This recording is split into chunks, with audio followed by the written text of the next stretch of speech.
Bonjour à tous, bienvenue sur la chaîne de Mona Lisette. Aujourd'hui, je vais vous lire L'œil du loup de Daniel Pénac, le chapitre 2 qui s'intitule L'œil du loup. Partie 1. Un œil jaune, tout rond, avec, bien au centre, une pupille noire. Un œil qui ne cligne jamais. C'est tout à fait comme si le garçon regardait une bougie allumée dans la nuit. Il ne voit plus que cet œil. Les arbres, le zoo, l'enclos, tout a disparu. Il ne reste qu'une seule chose, l'œil du loup. Et l'œil devient de plus en plus gros, de plus en plus rond, comme une lune rousse dans un ciel vide, avec, en son milieu, une pupille de plus en plus noire, et des petites taches de couleurs différentes qui apparaissent dans le jaune brun de l'iris. Ici une tache bleue, bleue comme l'eau gelée sous le ciel, là un éclair d'or, brillant comme une paillette. Mais le plus important, c'est la pupille noire. Tu as voulu me regarder, eh ben, regarde-moi. Voilà ce que semble dire la pupille. Elle brille d'un éclat terrible. On dirait une flamme. C'est ça, pense le garçon, une flamme noire. Et le voilà qui répond. D'accord, flamme noire, je te regarde. Je n'ai pas peur. La pupille a beau grossir, envahir l'œil tout entier, brûler comme un véritable incendie, le garçon ne détourne pas son regard. Et c'est quand tout est devenu noir, absolument noir, qu'il découvre ce que personne n'a jamais vu avant lui dans l'œil du loup. La pupille est vivante. C'est une louve noire, couchée en boule au milieu de ses petits, et qui fixe le garçon en grondant. Elle ne bouge pas, mais sous sa fourrure luisante, on la sent tendue comme un orage. Ses babines sont retroussées au-dessus de ses crocs éblouissants. Les extrémités de ses pattes frémissent. Elle va bondir. Un petit garçon de cette taille, elle n'en fera qu'une bouchée. C'est bien vrai que tu n'as pas peur ? C'est bien vrai. Le garçon reste là. Il ne baisse pas son œil. Le temps passe. Alors, très lentement, les muscles de flamme noire se détendent. Elle finit par murmurer entre ses crocs. Bon, d'accord, si tu y tiens, regarde autant que tu voudras, mais ne me dérange pas pendant que je fais la leçon aux petits, hein. Et sans plus s'occuper du garçon, elle promène un long regard sur ces 7 louveteaux duveteux qui sont couchés autour d'elle. Ils lui font une auréole rousse. L'iris, pense le garçon, l'iris autour de la pupille. Oui, 5 louveteaux sont exactement du même roux que l'iris. Le pelage du 6e est bleu, bleu comme l'eau gelée sous un ciel pur. Loup bleu. Et la 7e, c'est une petite louve jaune, est comme un éclair d'or. Les yeux se plissent quand on la regarde. Ses frères l'appellent Paillette. Tout autour, c'est la neige, jusqu'à l'horizon que ferment les collines. La neige silencieuse de l'Alaska, là-bas, dans le grand nord canadien. La voix de Flamme Noire s'élève à nouveau, un peu solennelle dans ce silence tout blanc. Les enfants, aujourd'hui, je vais vous parler de l'homme. Partie 2. L'homme ? Encore ? Oh non !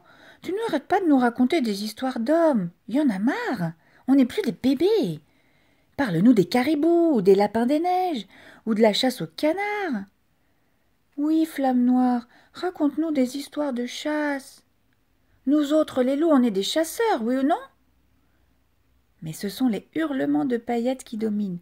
Non, je veux une histoire d'homme, une vraie, une qui fait bien peur, maman. Je t'en supplie. Une histoire d'homme, j'adore. Seul Loup Bleu reste silencieux. Celui-là n'est pas d'un naturel bavard, plutôt sérieux, vaguement triste même. Ses frères le trouvent ennuyeux. Pourtant, quand il parle, c'est rare, mais tout le monde l'écoute. Il a la sagesse, comme un vieux loup plein de cicatrices. Bon, on en est là. Les 5 rouquins se sont mis à se bagarrer. Et que je t'attrape la gorge, et que je te saute sur le dos, et que je te mordille les pattes, et que je te tourne comme un fou autour de ma propre queue. La pagaille complète. Paillette les encourage de sa voix perçante, en sautant sur place, comme une grenouille en folie. Tout autour d'eux, la neige vole en éclats d'argent. Et Flamme Noire laisse faire. Qu'ils s'amusent, ils connaîtront bien assez tôt la vraie vie des loups. » Tout en se disant cela, elle pose son regard sur Loup Bleu, le seul de ses enfants à ne jamais s'amuser. Tout le portrait de son père. Il y a de la fierté dans cette pensée, et de la tristesse aussi, car Grand Loup, le père, est mort. Trop sérieux, pense Flamme Noire, trop inquiet, trop loup. Écoutez, Loup Bleu est assis, immobile comme un rocher, ses pattes antérieures tendues et ses oreilles dressées. Écoutez! La bagarre cesse aussitôt. La neige retombe autour des louveteaux. D'abord, on n'entend rien. Les rouquins ont beau dresser leurs oreilles fourrées, il n'y a que la plainte soudaine du vent, comme un grand coup de langue glacée. Et puis tout à coup, derrière le vent, un hurlement de loup, très long, très modulé, qui raconte un tas de choses. « C'est Cousin Gris !» murmure un des rouquins. « Qu'est-ce qu'il dit ?» Flamme Noire jette un rapide coup d'œil à Loup Bleu. L'un et l'autre savent bien ce que Cousin Gris leur dit, du haut de la colline où il est placé en sentinelle. L'homme, une bande de chasseurs qui les cherchent. Les mêmes que la dernière fois. Fini de jouer les enfants, préparez-vous, nous partons. Partie 3. Alors, c'était ça ton enfance, Loup Bleu? Fuir devant les bandes de chasseurs? Oui, c'était ça. On s'installait dans une vallée paisible, bordée de collines que Cousin Gris pensait infranchissables. On y restait une semaine ou deux, et il fallait s'enfuir à nouveau. Les hommes ne se décourageaient jamais. Depuis 2 lunes, c'était toujours la même bande qui traquait la famille. Ils avaient déjà eu Grand Loup, le père. Pas facilement, une drôle de bagarre, mais ils l'avaient eu. On fuyait, on marchait à la queue leu-leu. Flamme Noire ouvrait la procession, immédiatement suivie de Loup Bleu. Puis venaient Paillette et les rouquins. Et Cousin Gris, enfin, qui effaçait les traces avec sa queue. On ne laissait jamais de traces, on disparaissait complètement. Toujours plus loin dans le nord, il y faisait de plus en plus froid. La neige s'y changeait en glace. Les rochers devenaient coupants. Et pourtant les hommes nous retrouvaient. Toujours, rien ne les arrêtait. Les hommes. L'homme. Le soir, on se couchait dans des terriers de renards. Les renards prêtent volontiers leur terrier aux loups, contre un peu de nourriture. Ils n'aiment guère chasser, les renards, trop paresseux. Cousin Gris montait la garde dehors, assis sur un rocher qui dominait la vallée. Loup Bleu se couchait à l'entrée du terrier pendant que tout au fond, Flamme Noire endormait les petits en leur racontant des histoires. Des histoires d'hommes, bien sûr. Et parce qu'il faisait nuit, parce qu'ils étaient trop fatigués pour jouer, parce qu'ils adoraient avoir peur, et parce que Flamme Noire était là pour les protéger, Paillette et les rouquins écoutaient. Il était une fois. Toujours la même histoire, celle du louveteau trop maladroit et de sa grand-mère trop vieille. Il était une fois un louveteau si maladroit qu'il n'avait jamais rien attrapé de sa vie. Les plus vieux caribous couraient trop vite pour lui, les mulots lui filaient sous le nez, les canards s'envolaient à la barbe. Jamais rien attrapé, même pas sa propre queue. Beaucoup trop maladroit. Bon, mais il fallait bien qu'il serve à quelque chose, non? Heureusement, il avait une grand-mère, très vieille, si vieille qu'elle n'attrapait plus rien non plus. Ses grands yeux tristes regardaient courir les jeunes, sa peau ne frémissait plus à l'approche du gibier. Tout le monde était désolé pour elle. On la laissait à la tanière quand on partait à la chasse. Elle mettait un peu d'ordre, lentement, puis faisait sa toilette avec soin. Car grand-mère avait une fourrure magnifique, argentée. C'était tout ce qui lui restait de sa jeunesse. Jamais aucun loup n'en avait eu d'aussi belle. Sa toilette achevée, ça lui prenait 2 bonnes heures, grand-mère se couchait à l'entrée de la tanière. Le museau entre les pattes, elle attendait le retour du maladroit. C'était à cela qu'il servait le maladroit, nourrir grand-mère. Le premier caribou tué, hop, le cuisseau était pour grand-mère. Pas trop lourd pour toi, maladroit? Pas du tout, pas du tout. Bon, ne flâne pas en route. Et ne t'en mêle pas les pattes, hein. Et gare à l'homme, etc., etc. Le maladroit n'écoutait même plus ses recommandations. Il avait l'habitude. Jusqu'au jour où... Jusqu'au jour où quoi? Demandaient les rouquins. leurs grands yeux dilatés dans la nuit. « Où quoi » s'écriait Paillette, la langue pendante. Jusqu'au jour où l'homme arriva à la tanière avant le maladroit, répondait Flamme Noire dans un murmure terrifiant. Et alors, hein? Alors l'homme tua grand-mère. Il lui vola sa fourrure pour se faire un manteau, il lui vola ses oreilles pour se faire un chapeau, et il se fit un masque avec son museau. Et alors, il est l'heure de dormir, les enfants. Je vous raconterai la suite demain. Les enfants protestaient bien sûr, mais Flamme Noire tenait bon. Peu à peu, le souffle du sommeil remplissait le terrier. C'est le moment que Loup Bleu attendait pour poser sa question. Toujours la même. Flamme Noire, ton histoire, elle est vraie? Flamme Noire réfléchissait un moment, puis faisait toujours la même réponse bizarre. Plus vrai que le contraire en tout cas. Partie 4.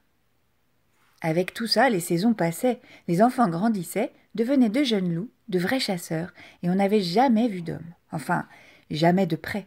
On les avait entendus. Le jour où Grand Loup s'était battu avec eux, par exemple, on avait entendu les rugissements de Grand Loup, puis le hurlement d'un homme, un croc planté dans chaque fesse, les cris de panique, désordre, puis un bruit de tonnerre, et puis plus rien. Grand Loup n'était pas revenu. Et on avait recommencé à fuir. On en avait vu de loin aussi. À peine quittait-on une vallée qu'il s'y installait. Et la vallée se mettait à fumer, un vrai chaudron. « Ils salissent la neige » grognait Flamme Noire. On les observait du haut de la plus haute colline. Ils marchaient sur 2 pattes, au fond du chaudron. Mais de près, à quoi pouvaient-ils bien ressembler? Cousin Gris, tu les as déjà vus de près, toi? J'en ai vu, oui. Pas bavard, Cousin Gris. À quoi ils ressemblent? Les hommes? 2 pattes et un fusil. À part ça, on ne pouvait rien tirer de lui. Quant à Flamme Noire, elle racontait des histoires qu'on ne pouvait plus croire maintenant qu'on était devenu grand. Les hommes mangent tout, l'herbe des caribous, les caribous eux-mêmes. Et s'ils n'ont rien à se mettre sous la dent, ils peuvent aussi manger du loup. Ou bien, les hommes ont 2 peaux. La première est toute nue, sans un poil. La seconde, c'est la nôtre. Ou bien encore, l'homme, c'est un collectionneur. Cette phrase-là, personne ne la comprenait. Et puis un jour, au moment de la pause, tout le monde était essoufflé, quelqu'un demanda « Mais pourquoi est-ce toujours la même bande qui nous poursuit ?» Cousin Gris léchait ses pattes meurtries. Ils ont entendu parler d'une petite louve à la fourrure d'or. Il n'acheva pas sa phrase. Flamme Noire le foudroya du regard. Et trop tard, tous les rouquins regardaient Paillette. Et Paillette regardait tout le monde, les oreilles dressées. « Comment? C'est moi qu'on cherche ?» Le soleil choisit juste ce moment pour percer les nuages. Un rayon tomba sur Paillette et tout le monde détourna les yeux. Elle était réellement éblouissante. Une louve d'or, vraiment, avec une truffe noire au bout du museau. Si noire la truffe dans tout cet or que ça la faisait même un peu loucher. Adorable, pensa Flamme Noire. Ma fille est adorable. Elle ajouta aussitôt, mais complètement tête en l'air. Puis elle poussa un soupir et murmura au plus profond d'elle-même. Franchement, Grand Loup, pourquoi m'as-tu donné la plus belle louve qui ait jamais existé? Tu trouves qu'on n'avait pas assez d'ennuis comme ça? Partie 5. Comment? C'est moi qu'on cherche? Elle avait dit ça sur un drôle de ton, Paillette. Ça n'avait pas échappé aux oreilles de Loup Bleu. C'est moi qu'on cherche? Chuchote, va. Et c'était inquiétant. Loup Bleu ne savait pas trop quoi penser de sa sœur. C'était une belle louve, bien sûr, la plus belle, et d'une habileté à la chasse, imbattable. Bien plus rapide que les rouquins, qui n'étaient pas de mauvais chasseurs pourtant. Bien meilleur que Flamme Noire. Bien meilleur oreille que Cousin Gris. Et plus fin museau que moi. Ça, Loup Bleu était obligé de le reconnaître. Tout à coup, elle s'arrêtait truffe au vent et elle disait « Là, souris de prairie !»« Où ça, là ?»« Là-bas !» Et elle montrait un endroit précis, 300 mètres devant. On y allait, et on trouvait une famille de mulots à dos rouge, dodus comme des perdrix, sous terre. Les rouquins n'en revenaient pas. « Comment tu as deviné ?» Et elle répondait « le nez ». Ou en été à la chasse aux canards.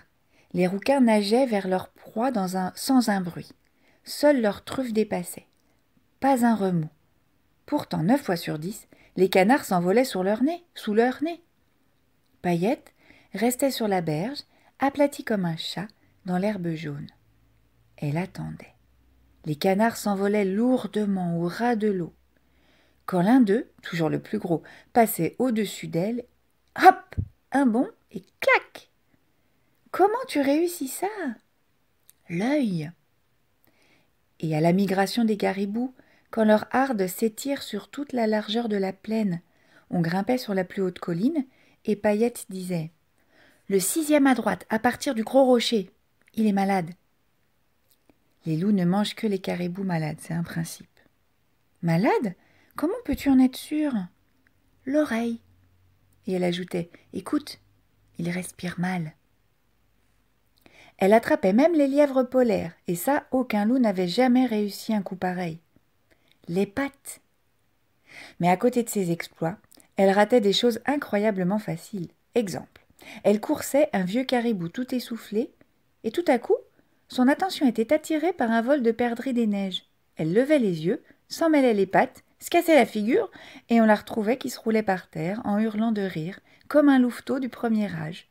« Tu ris trop, grondait Loup Bleu, c'est pas sérieux. »« Et toi, tu es trop sérieux, ce n'est pas drôle. » Ce genre de réponse n'amusait pas Loup Bleu.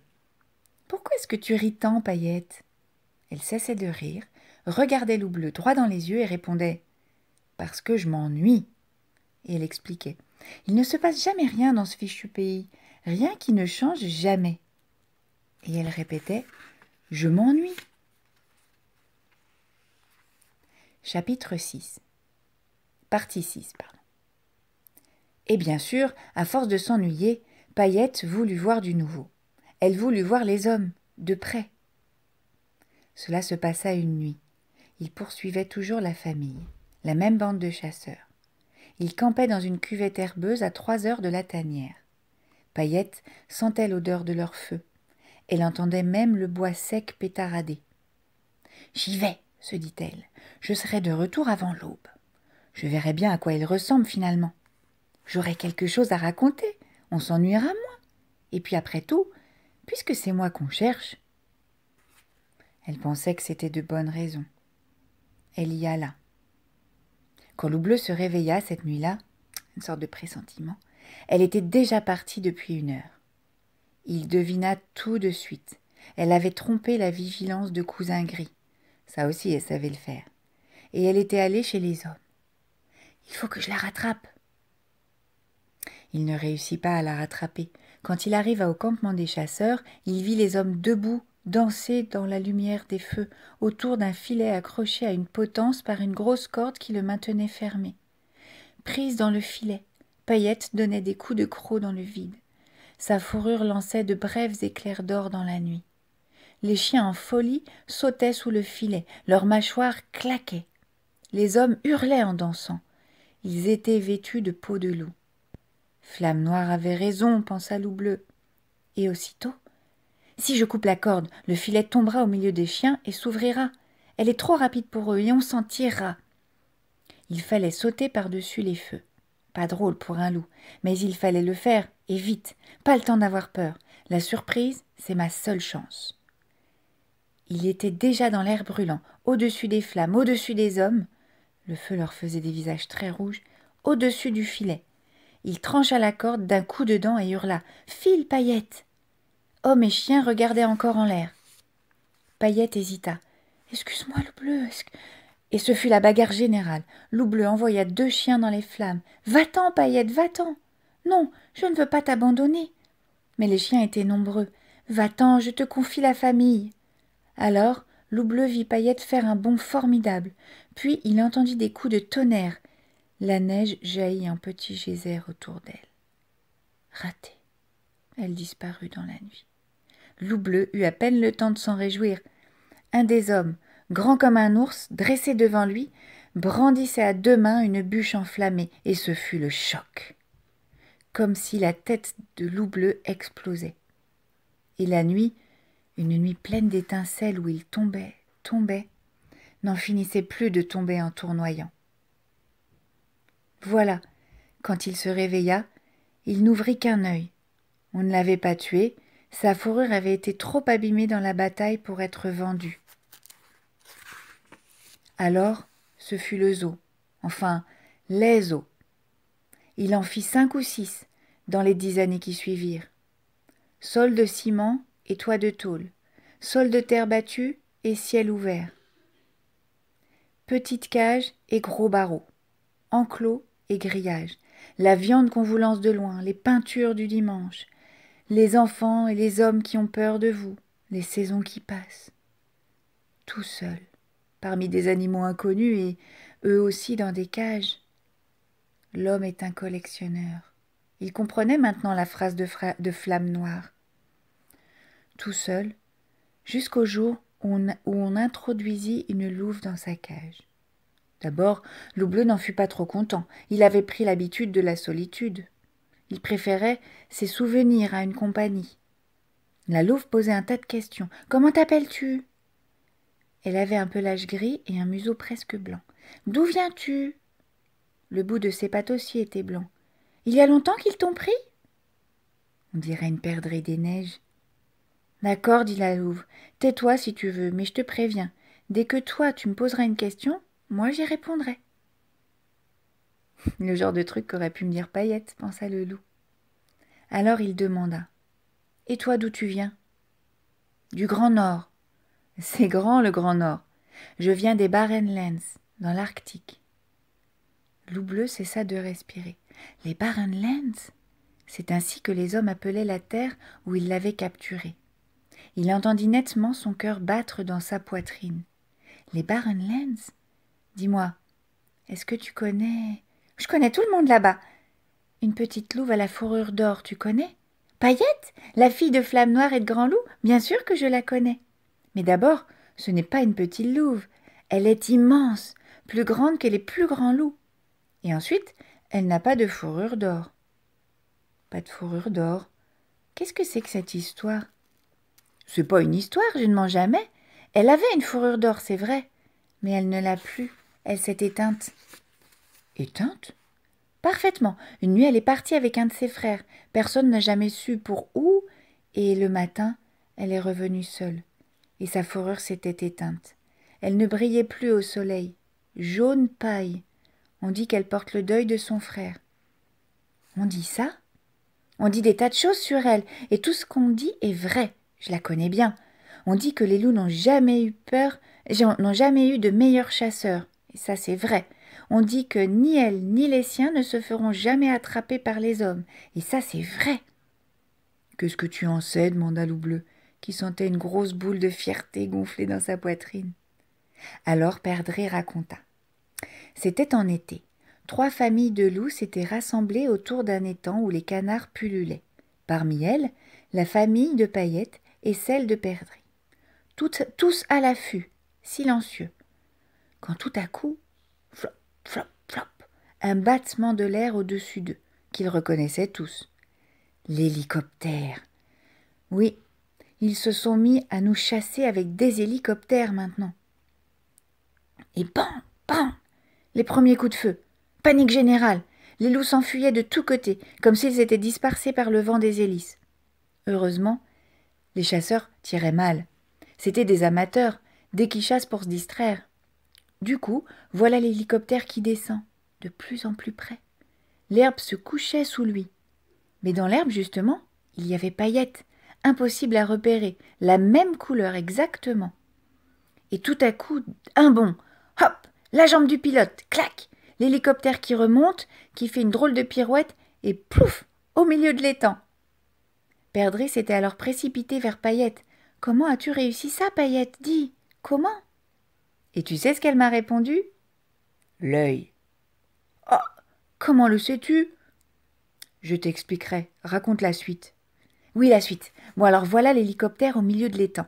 les hommes parmi les canards, furieux les canards, et les loups assis tout autour, sur la rive, à rire, mais rire. Une rigolade, tu peux pas imaginer. Il n'y avait que Paillette qui ne riait pas. Elle ne riait pas? Non, elle ne rit jamais. Partie 8. Voilà, ce fut après cette conversation que Loup Bleu accepta la compagnie de Perdrix. Elle était gaie, ils échangeaient leurs souvenirs. Les années passèrent. La semaine dernière, Perdrix est morte. C'est ainsi qu'on arrive au présent, à ce jour présent justement où Loup Bleu est assis dans son enclos vide, assis en face de ce garçon. Œil dans l'œil, tous les deux, avec le grondement de la ville en guise de silence. Depuis combien de temps se regardent-ils ainsi, ce garçon et ce loup? Le loup a vu le soleil se coucher bien des fois dans l'œil du loup.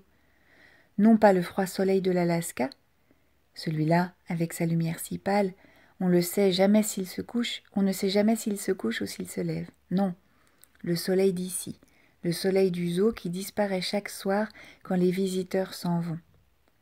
La nuit tombe alors dans l'œil du loup. Elle brouille d'abord les couleurs, puis elle efface les images. Et la paupière du loup glisse enfin sur cet œil qui s'éteint. Le loup reste là, assis face au garçon, bien droit. Mais il s'est endormi. Alors le garçon quitte le zoo sur la pointe des pieds, comme on sort d'une chambre.